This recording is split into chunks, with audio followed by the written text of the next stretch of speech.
ऋषि पंचमी व्रत कथा।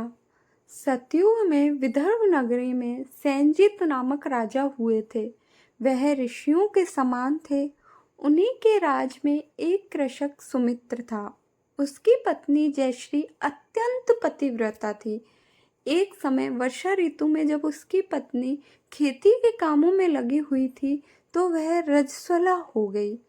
उसको रजस्वला होने का पता लग गया, फिर भी वह घर के कामों में लगी रही। कुछ समय बाद वह दोनों स्त्री पुरुष अपनी अपनी आयु भोग कर मृत्यु को प्राप्त हुए। जयश्री तो कुतिया बनी और सुमित्र को रजस्वला स्त्री के संपर्क में आने के कारण बैल की योनि मिली, क्योंकि ऋतु दोष के अतिरिक्त इन दोनों का कोई अपराध नहीं था। इसी कारण इन दोनों को अपने पूर्व जन्म का समस्त विवरण याद रहा। वह दोनों कुतिया और बैल के रूप में उसी नगर में अपने बेटे सुचित्र के यहाँ रहने लगे। धर्मात्मा सुचित्र अपने अतिथियों का पूर्ण सत्कार करता था। अपने पिता के श्राद्ध के दिन उसने अपने घर ब्राह्मणों को भोजन के लिए नाना प्रकार के भोजन बनवाए।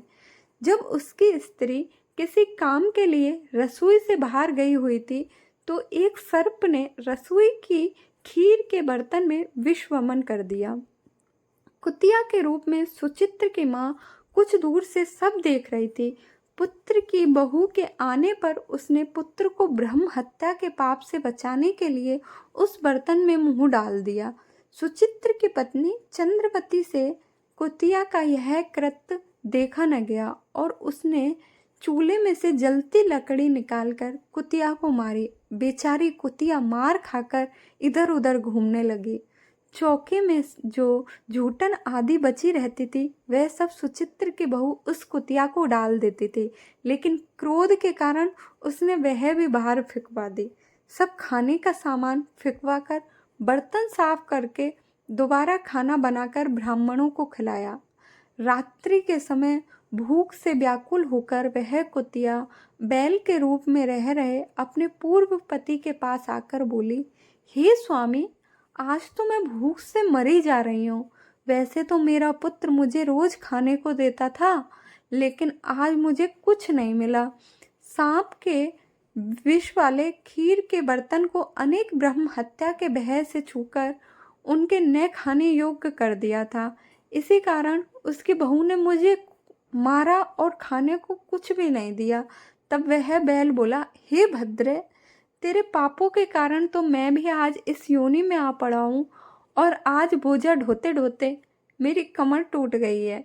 आज मैं भी खेत में दिन भर हल में जूता रहा।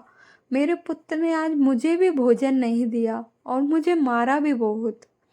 मुझे इस प्रकार कष्ट देकर उसने इस श्राद्ध को निसफल कर दिया।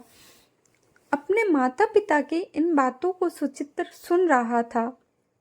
उसने उसी समय दोनों को भरपेट भोजन कराया और फिर उनके दुख से दुखी होकर वन की ओर चला गया। वन में जाकर ऋषियों से पूछा कि मेरे माता पिता किन कर्मों के कारण इन नीची योनियों को प्राप्त हुए हैं और अब किस प्रकार से इनको छुटकारा मिल सकता है। तब सर्वोत्तमा ऋषि बोले, तुम इनकी मुक्ति के लिए पत्नी सहित ऋषि पंचमी का व्रत धारण करो तथा उसका फल अपने माता पिता को दो। भाद्रपद महीने की शुक्ल पंचमी को मुख शुद्ध करके मध्याह्न में नदी के पवित्र जल में स्नान करना और नए रेशमी कपड़े पहनकर अरुंधति सहित सप्त ऋषियों का पूजन करना। इतना सुनकर सुचित्र अपने घर लौट आया और अपनी पत्नी सहित विधि विधान से पूजन व्रत किया। उसके पुण्य से माता पिता दोनों पशु योनियों से छूट गए। इसलिए जो महिला श्रद्धा पूर्वक ऋषि पंचमी का व्रत करती है वह समस्त सांसारिक सुखों को भोग कर बैकुंठ को जाती है।